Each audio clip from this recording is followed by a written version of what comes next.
তো বন্ধুরা এইমাত্র ওদেরকে ফোন করেছিলাম আমি। হ্যাঁ, না আমার কাছে কোনো রেকর্ডিং নেই, কারণ আমি এসব পছন্দ করি না যে কারো কথা রেকর্ড করে ফাঁস করে দেব। তো ফোন করেছিলাম ওদেরকে, ওদের রেকর্ডিং অন ছিল। বললো দুনিয়াটাই এরকম, রেকর্ডিং তো অন করতেই হবে। ঠিক আছে চলো। ফোন এই জন্যই করেছিলাম, আজকের ওদের 30 মিনিটের ভিডিও দেখে তোমরা একটু যুক্তি দিয়ে বিচার করবে। ওরা অনেক কিছু বলেছে, সেই ব্যাপারে অনেক কিছু বলার ছিল আমার, কিন্তু থাক, আমি যেহেতু কমিউনিটি দিয়েছি যে আর এইসব ব্যাপারে আমি যাব না, তো আমার কথার দাম আছে, যাব না। এবার হচ্ছে আমি ওদের 30 মিনিটের ভিডিওতে আমি একটা জিনিস পয়েন্ট করলাম, নোট করলাম, সেটা হচ্ছে অক্সিজেন। চাকরির থেকে আসার পরদিন বাবা মারা যায়, অক্সিজেন। পরশুদিন অলরেডি ওরা আমাকে একটা ব্লেম দিয়েছে, বাবার মৃত্যুর জন্য দায়ী আমরা, সেটাকে পিন করেছে। যার পরিপ্রেক্ষিতে আমি বলেছি যে বাবার সাথে যে টর্চারটা তোমরা করেছো সেটার এক্সপ্লেন ওরা করেছে। তো এবার এক্সপ্লেন যে ওটাই, সেটা আমি কি বলবো আর,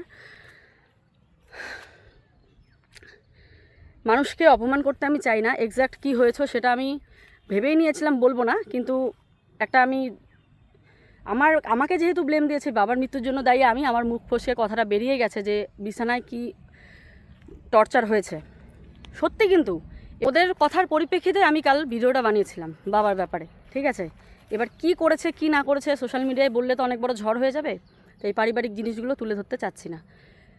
কিন্তু ওরা যে আজকে একটা এত 30 মিনিটের ভিডিওতে আমি যেইটা পয়েন্ট করলাম সেটা হচ্ছে চাকরির থেকে এসে বাবাকে বিছানায় দেখেছি, অক্সিজেন দেখেছি, তারপরে আর কিছু বললো না। এটাই বললো তুইও জানিস, মানে আমিও জানি, অভিও জানে। এটা শুনে আমি আকাশ থেকে পড়লাম যে এত কিছুর 30 মিনিটের ভিডিওতে আমার গায়ে লাগেনি। আমি ভাবলাম যদি ভিডিও করতে হয় কোনো দিন করবো, কিন্তু এই জিনিসটা একটু এক্সট্রা হয়ে গেছে। তখন আমি ডিরেক্ট ওদের ফোন করি, এটা জানার জন্য সৎসাহস আমার আছে তাই বলে আমি ওদের ফোন করেছি। ওরা কিন্তু রেকর্ড করেছে, রেকর্ডটা এই কিছুক্ষণ পরে আর তোমাদের সামনে দেয়, প্রেজেন্ট করে। তাই আগেই বলি, এটা জানার জন্য বুকে সৎ সাহস নিয়ে আমি জিজ্ঞাসা করি। এই 30 মিনিটের ভিডিওতে আমার কোনো কমপ্লেন নেই, একটাই কমপ্লেন, সেটা হচ্ছে সিলিন্ডার। আমি কাল পরশুদিন থেকে নোটিস করছি বাবার মৃত্যুর জন্য দায়ী আমাকে করা হচ্ছে, আবার আজকের ভিডিওতে বললো সিলিন্ডার। ঘাসে মুখ দিয়ে চলি না, বুঝতে পারছি যে এবার আমাদের এমনভাবে ওরা বদনাম করে দেখছে, মানুষ ওদের চারিদিকে ছিঁড়ে খাচ্ছে। তো এবার কি করবে, কিছু তো একটা করতে হবে, একটা মিথ্যের তো আশ্রয় নিতে হবে। তো ওরা এপি ব্লগসটাকে চাচ্ছে বদনাম করতে। তোমরাও বুঝতে পারছো যে ব্যাপারটা কি। যারা পয়েন্ট করেছে ওই জায়গাটা তারা ঠিকই জানে। তো আমি এত সৎ সাহস নিয়ে তাদের 30 মিনিটের ভিডিওতে আমি কিছু জিজ্ঞাসা করিনি, আমি শুধু এইটুকু জিজ্ঞাসা করেছি আমাকে ক্লিয়ার বলো যে ব্যাপারটা কি। নাই করে আধা ঘন্টার বেশি হয়তো কথা বললাম তাদের সাথে, কিছুতে ওরা ক্লিয়ার করলো না, শুধু এইটুকুই বললো যখন বলার তখন বলবো।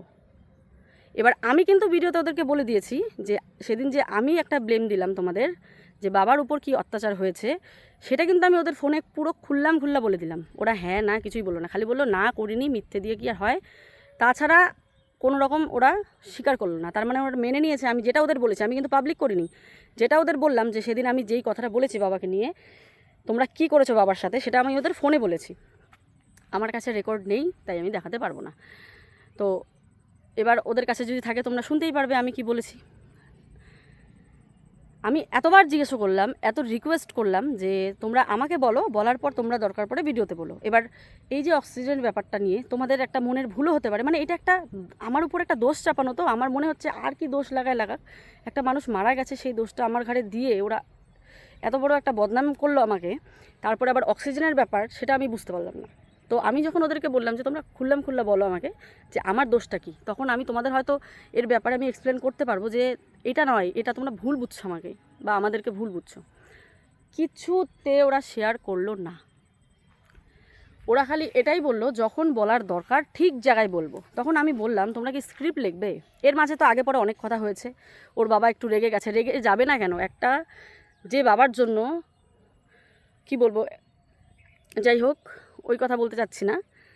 ওর বাবা রেগে গেছে, ওর বাবাকে আমি থামিয়ে দিলাম যে চুপ করো, আমরা তো ওটার জন্য ফোন করিনি। আমি ফোন করেছি অক্সিজেন, অনলি অক্সিজেনের ব্যাপারে জানার জন্য যে ব্যাপারটা কি। ওরা কিছুতে বললো না। আমি শুধু বললাম যে তোমরা যখন ভিডিওতে বলবে স্ক্রিপ্ট লিখে বলবে, মানে এখন বলতে পারছো না। এটাকুই বললাম, তোমাদের সৎসাহস আছে যদি আমাকে বলো। সাহসটা তো আমার আছে, আমিও বলেছি যে তোমাদের কি ব্লেম দিয়েছি সেটার ব্যাপারে এক্সপ্লেন তোমাদের করলাম যে তোমরা এই করেছো।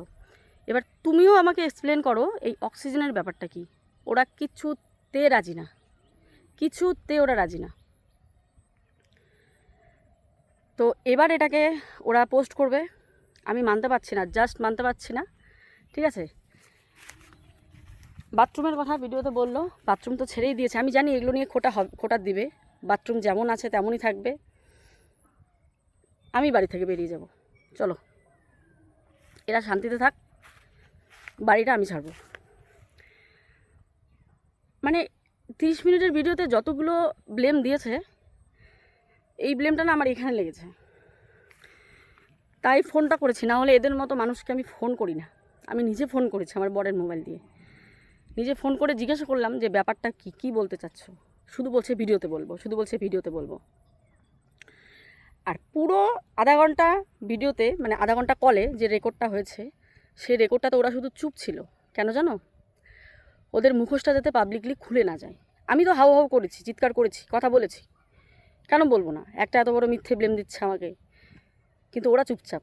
কারণ জানে এটা পাবলিক করবে, ওরা জানে যে ওদের মুখোশটা যাতে খুলে না যায়, তাই ওরা কোনো কথা বলেনি। তো পাবলিক করবে, দেখো প্রিয়া কত হাউ হাউ করে, অভি কত হাউ হাউ করে। একটা মানুষকে যখন ব্লেম লাগানো হয় না, ঠিক আছে চলো, এটা যে পুরোপুরি একটা মিথ্যে ওদের নাটক, স্ক্রিপ্টেড, আমি এটা বুঝে গেছি। এবার দর্শক যদি বুঝবে, না বুঝে আমার কিছু করে না। আমার হাত পা কাঁপছে যে এত বড় একটা মিথ্যে এরা বলতে পারে। ঠিক আছে চলো, ভেবেছিলাম কোনো ভিডিও করব না, ভেবেছিলাম